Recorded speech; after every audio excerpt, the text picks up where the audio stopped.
Olá, educadores que querem cumprir essa missão com respeito. Tudo bom com vocês? Que bom estar aqui novamente.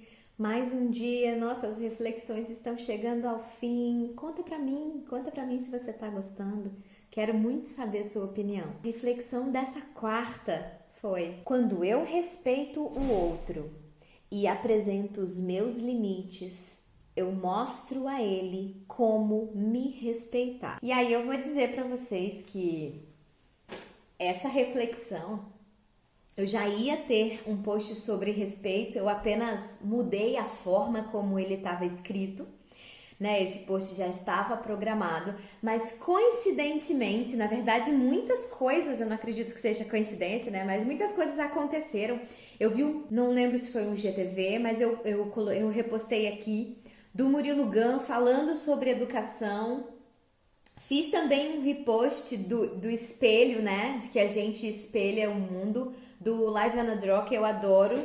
Também tá nos stories lá do meu Instagram. E teve uma explicação muito densa sobre respeito mútuo da Daniela Guzmão, Geração de Amor, que eu gosto muito.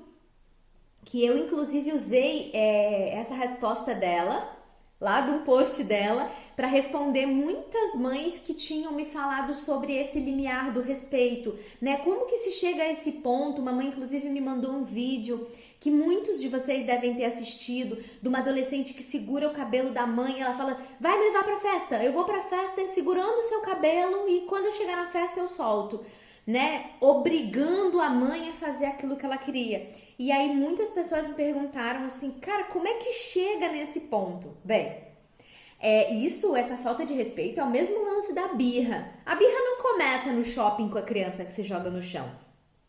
A birra começa em casa quando a criança faz e você dá o biscoito. Ela faz e você entrega o copo d'água.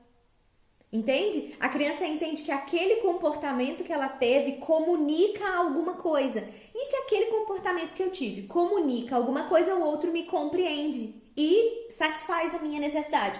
Só que nós não estamos aqui para isso. Satisfazer a necessidade das crianças é parte da educação, mas não é só isso que a gente está aqui fazendo. Mesmo porque, se a gente ceder a todos os desejos, todos os desejos, né? Porque as necessidades, em tese, a gente tem que suprir. Necessidades. Ninguém tem necessidade de um tênis Nike de R$1.000. Isso é desejo, né? Tênis que dá pra andar serve. Então, as coisas não começam do nada, né? Não é do nada que aquela mocinha tava puxando o cabelo da mãe. Não deve ter sido a primeira falta de respeito dela. Isso pode ter começado com um grito, um xingamento, um palavrão, um encostão. E essas coisas foram indo. E aí, na hora que eu vi foi um story, e ela até fez já um IGTV sobre isso. O respeito mútuo, né, na colocação que ela estava fazendo naquele momento, porque muita gente vê o respeito mútuo em eu te respeito, você me respeita. Eu tenho como controlar que eu vou te respeitar, mas eu não tenho como controlar que você vai me respeitar. Logo, o respeito precisa partir de mim nas duas vias. Então, eu garanto que eu vou te respeitar e eu garanto que eu vou fazer com que você me respeite. E como que eu faço isso, gente? Meu filho pode chegar pra mim e falar: mamãe, eu quero sair, eu quero ir pro parque hoje. E aí, quando eu digo pra ele: não, filho, infelizmente, hoje a gente não consegue ir no parque, porque a mamãe tem um paciente daqui a pouco, ou porque tá frio, e aí a criança vem e me dá um soco. E eu deixo isso pra lá porque ele é pequeno. Ele tá nervoso. Sim, ele tá nervoso, ele é pequeno, tudo isso é legítimo e você pode dizer: você não tem o direito de me bater. Então, nesse momento, eu entendo que você não quer ficar perto de mim. Porque quando a gente agride o outro, é porque a gente não quer essa pessoa perto. Eu vou ficar ali no meu quarto um pouquinho, até que eu me acalme, porque eu não gosto de ser agredida. Se eu te bater, você vai achar bom? Você vai ficar alegre com isso? Ou, se eu te bater, você para de pedir pra ir no parque? Se essa criança for um pouquinho maior, ela vai dizer que não. E se ela for piquitita, e você disser, você gosta de apanhar? Você gosta que bate em você? Você ia gostar se eu te desse esse soco que você me deu? Ela vai dizer que não. Pode crer. E aí você vai, se recolhe, se acalma, porque são situações que deixam sim a gente com muita raiva e você sim tem autorização para sentir raiva do seu filho, desde que você não seja agressivo e violento com ele, tá? E aí então a gente volta e usa aquilo depois no aporte de memória que o seu filho tem, ele lembra do que ele fez, você pode dizer, não me bata. Porque isso é falta de respeito comigo. E aí, então, o que eu tô fazendo? Eu tô dizendo pro outro qual é o meu limite. Daqui você não passa. Você não pode, não tem direito de me bater, de invadir o meu corpo. Principalmente se eu não faço isso com você. Então, a gente vem com toda aquela história de todas as reflexões para ir juntando, né? As reflexões uma a uma. Se eu sou aquela pessoa que tem um olhar atento, tem uma escuta atenta, converso, tenho um momento especial com o meu filho, dou respeito a ele, dou ouvido, dou voz, dou vez para ele, eu estou forjando uma pessoa respeitosa, uma pessoa que sabe observar o limite do outro, uma pessoa que olha o ambiente, que lê o ambiente. Né? Uma pessoa que pode inclusive perguntar para o outro até onde ele pode ir, né? Por exemplo, não é aquela que bate na porta da casa da pessoa e diz tcharam, cheguei. É aquela pessoa que te dá uma ligada e diz, olha, queria muito te ver, posso ir aí? Tá respeitando o limite do outro, respeitando a privacidade do outro, respeitando a casa do outro. Né? E a gente vai fazendo isso com pequenos exemplos ao longo da vida. A criança gritou e aí você pode olhar para a criança e dizer, olha, eu não gostaria de ser tratado dessa maneira. Hoje eu tenho algumas situações com os meus filhos de tanta repetição, tá, gente? Isso não é do dia pra noite, que fique muito claro, transparente. A gente tem adultos que talvez até ouviram muitas vezes isso e não conseguem fazer, não conseguem reprogramar, né? Falamos também dos nossos erros, às vezes a gente erra. E por errar, por ser humano, a gente também precisa permitir que o outro erre, se desculpe e repare o seu erro, né? Hoje eu tive uma situação no carro com as crianças que o Francisco pediu o brinquedo do Joaquim e o Joaquim, para não escutar a encheção de saco, cedeu o brinquedo. Só que ele jogou o brinquedo, que ele cedeu, mas ele cedeu com raiva, ele não cedeu de coração tranquilo. Que às vezes quando ele cede de coração tranquilo, ele me diz, não mamãe, tudo bem ele ficar com o meu brinquedo, segue, senão eu faço uma intervenção.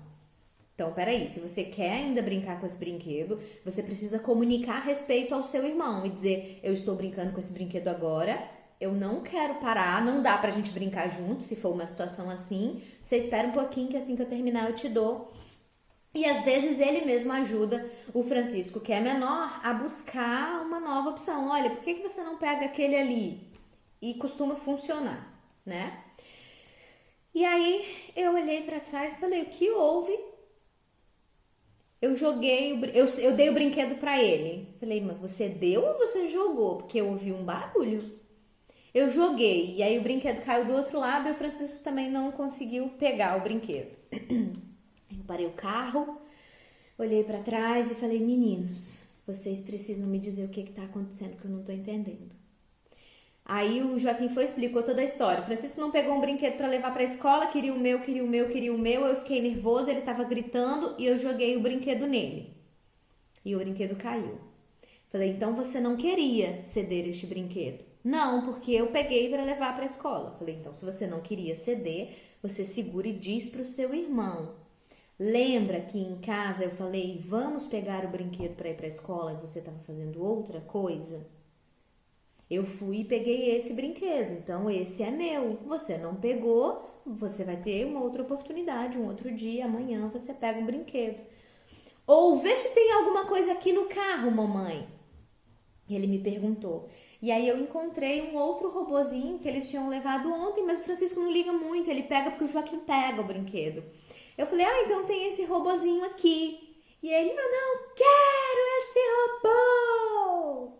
Falei, e agora não tá legal porque você tá gritando comigo e isso não vai adiantar. Você não foi respeitoso com seu irmão, agora não tá sendo respeitoso comigo. Como que a gente vai solucionar esse problema?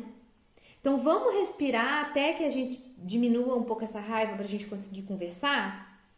Aí eu parei, virei pra frente, fui fazendo a minha respiração e acaba que eles vão fazendo junto comigo. Aí eu acalmei. Falei, tá, então se você acalmou, vamos lá. Aquele robô, o Joaquim não vai ceder. Nós temos esse robô, você pode escolher que a gente continue o percurso e que você vá para a escola sem nenhum brinquedo, ou você leva este robô que tá aqui. Eu dei para ele uma escolha limitada daquilo que era respeitoso comigo. Eu não ia voltar em casa para buscar um brinquedo que ele teve sim a oportunidade de pegar. E aí ele falou, eu vou levar esse robô. Eu falei, então ótimo. O que esse robô faz? E aí fui trabalhando a distração para diminuir aquela raiva para ele chegar na escola melhor, né? Podemos ir, podemos seguir o caminho, a gente vai conversando, podemos ir. E aí fui conversando com ele, o que esse robô faz, vai mostrar pro amigo X, vai mostrar pro amigo Y, e blá, blá, blá. Então, assim, era essa a ideia. Eu acho que falar sobre respeito nesses termos é muito respeitosa. Que frase poética, né? Onde eu respeito o outro e mostro pro outro como me respeitar. Porque, olha, gente, tem coisa que numa casa é falta de respeito, na outra não. Né? Tem coisa que com um amigo é falta de respeito, com o outro não. Por exemplo, vamos pensar nos discursos entre as mulheres e os homens. E aí, como que as mulheres se cumprimentam? Ei, amiga, tudo bom? Que saudade! Ei, lindona! E ok, estamos sendo respeitosas. Como que os homens se cumprimentam, gente? Pelo menos muitos homens se cumprimentam assim no Brasil. Às vezes eu tô generalizando, né? No Brasil não, ali na cidade onde eu moro, né? Os amigos do meu marido, por exemplo. Ei, seu... Oh. E aí, assim, se eu chego pra minha amiga e digo, e aí, filha de uma égua, tudo bom? Cara, ela vai se sentir desrespeitada. E aí, gordinha, beleza? E aí, mulambo, beleza? Tem um amigo do meu marido que eles se chamam assim, mulambo. Cara, então em algumas relações a gente tem coisas que são respeitosas, que não são consideradas falta de respeito, e em outras são consideradas falta de respeito, né? Pra mim, Priscila, pra mim isso é tudo falta de respeito. Eu não ia nunca tolerar que alguém me chamasse dessa maneira, que xingasse a minha mãe assim com tanta propriedade, né? Mas pra eles tá tudo bem, é uma brincadeira, é o jeito deles fazerem e eles não consideram isso falta de respeito, né? Foi um exemplo, mas algumas casas bagunça é tolerada, outras casas não é tolerado. Tem casa que é inviável que as crianças, por exemplo, saiam da mesa durante o jantar quando terminaram. Em outras casas tá tudo bem, terminou de jantar, pode sair. E aí vai do conjunto de regras e valores que essas pessoas têm. E por isso é muito importante. Toda vez que eu tenho uma regra, um limite imposto, uma condição para as coisas acontecerem, uma consequência que pode ser específica, né? Que pode ser lógica e específica dentro daquela situação, dentro daquela casa, isso tem que estar alinhado com os nossos valores, com os nossos princípios, senão não faz nenhum sentido, tá?